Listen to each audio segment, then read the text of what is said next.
श्रीमद् भगवत गीता के उन सरल और अनमोल उपदेशों की जो आपकी जिंदगी बदल दें, आपके मन के संकटों का समाधान करें और आपको एक नई प्रेरणा दें। श्रीमद् भगवत गीता केवल एक ग्रंथ नहीं, यह जीवन का मार्गदर्शक है।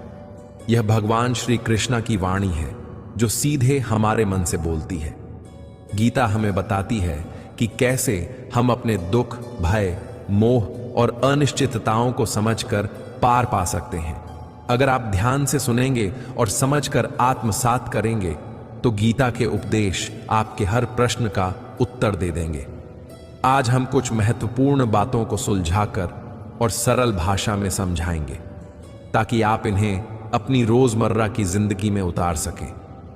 गीता हमें सिखाती है कि अपना और पराया केवल रिश्तों के नाम नहीं, बल्कि हमारे अधिकार और कर्तव्यों का प्रश्न है। अक्सर हम सोचते हैं कि वह मेरा अपना है, इसलिए मैं सब सह जाऊं। पर गीता कहती है, जब कोई आपका नुकसान करता है या आप पर जुल्म करता है तो उसे बर्दाश्त करना आपकी बुद्धि को कमजोर कर देता है। समझिए, रिश्ते का मतलब यह नहीं कि आप अपने दर्द को हमेशा भीतर दबाएं। अगर किसी का व्यवहार लगातार आपको चोट पहुंचाता है तो उस रिश्ते की मरम्मत के लिए सीमाएं बनाइए। यही सीमाएं आपको सम्मान और स्वाभिमान भी देती हैं। अगर आप लगातार अन्याय सहते रहेंगे तो वही व्यक्ति और अधिक कमजोर करने लगता है। गीता में यही संदेश है। धर्म और अधर्म के बीच फर्क समझिए। धर्म का पालन करने का अर्थ यह नहीं कि आप गलत को न रोकें। कभी कभी गलत के खिलाफ खड़े होना भी धर्म ही कहलाता है। महाभारत का प्रसंग बहुत सामान्य है पर गूढ़ संदेश देता है। युद्ध के मैदान में अर्जुन ने कहा, मेरे लिए लड़ना क्यों? ये सभी मेरे अपने, मेरे गुरु, मेरे संबंधी हैं।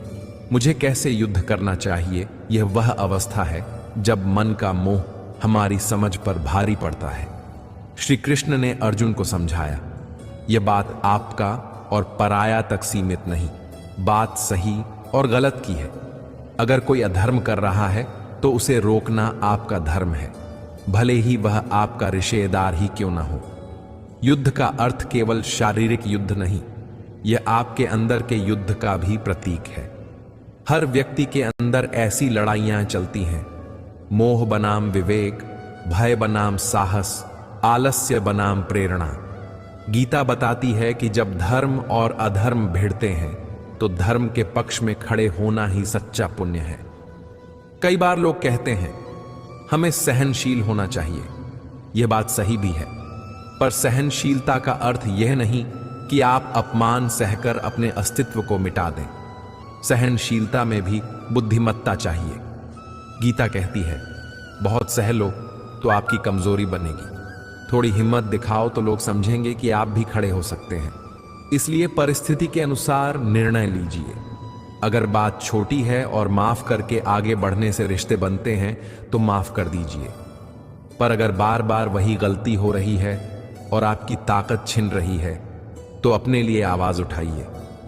एक बहुत बड़ा सत्य जिसे गीता बार बार समझाती है वह यह है, आत्मा अमर है, शरीर नश्वर है। जब अर्जुन अपने पुत्र अभिमन्यु की मृत्यु पर बिलखता है, श्री कृष्ण उसे आत्माओं के लोक में लेकर जाते हैं और दिखाते हैं कि वीरता से मरने वाले को किस तरह की उन्नति मिलती है।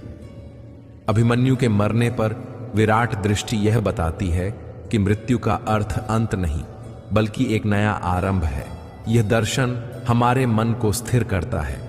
हमारे प्रिय जो चले जाते हैं वे कहीं खोए नहीं, उनका स्वरूप बदला है। यदि हम कर्म और धर्म के मार्ग पर चले तो मृत्यु भी भयावह नहीं रहती।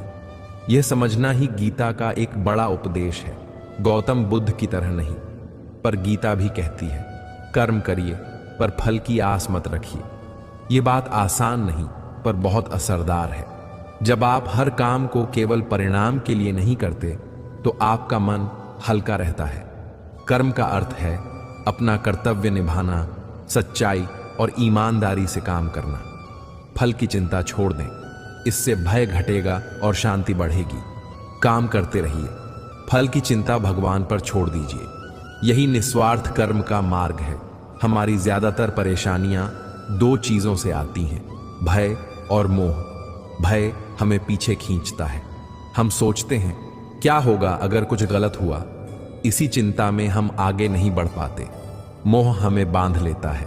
रिश्तों, संतान, धन या सामाजिक दर्जे के प्रति अति आसक्ति से मन विवश हो जाता है। गीता का समाधान सरल है। निर्विकल्प होकर अपना काम करो, निर्लिप्त बनो।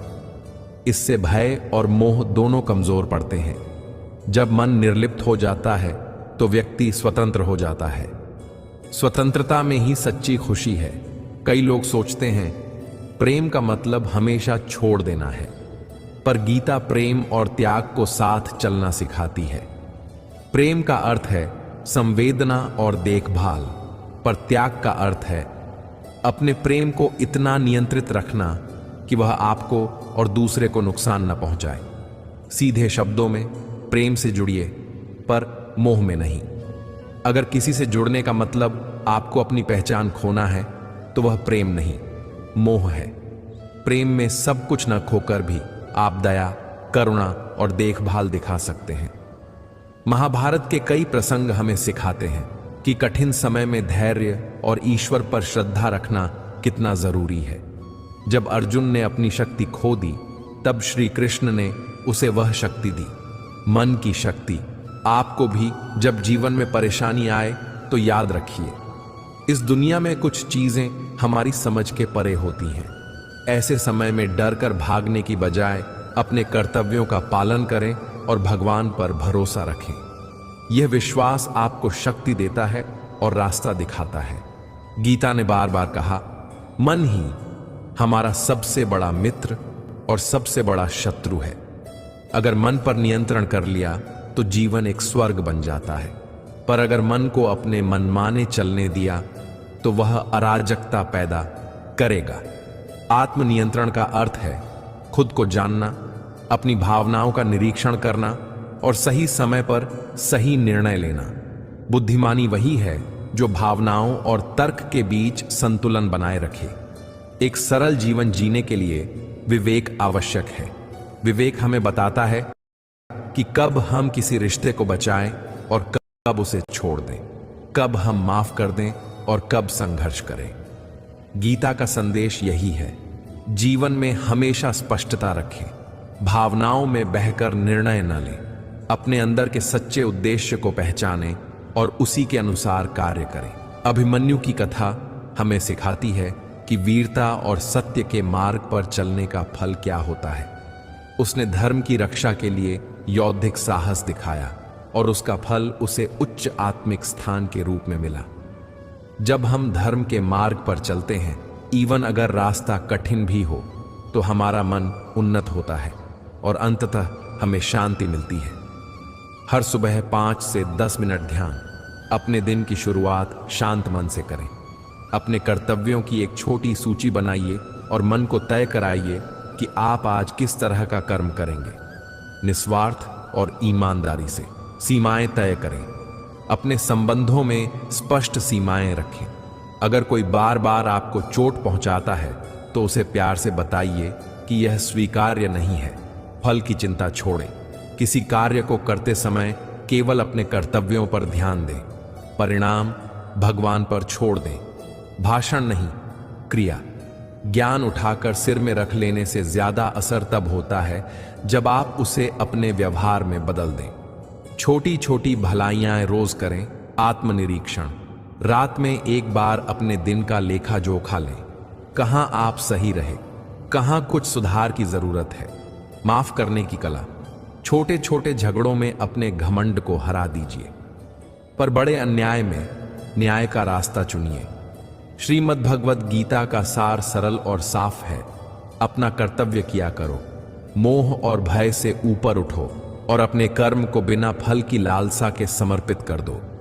रिश्तों में विवेक, जीवन में धैर्य और मृत्यु के भय पर विजय, ये सब गीता के प्रमुख उपदेश हैं।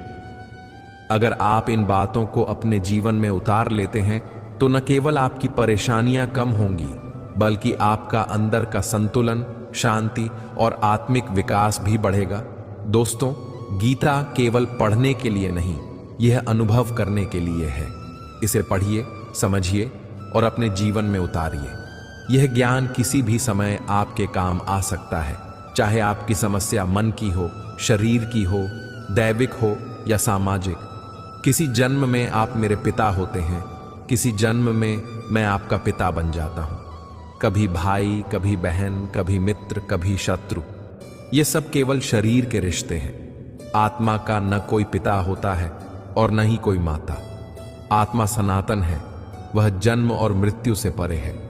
अर्जुन ने जब अपने पुत्र को देखा जो उसे पहचान भी नहीं रहा था, तब उसका सारा मोह समाप्त हो गया।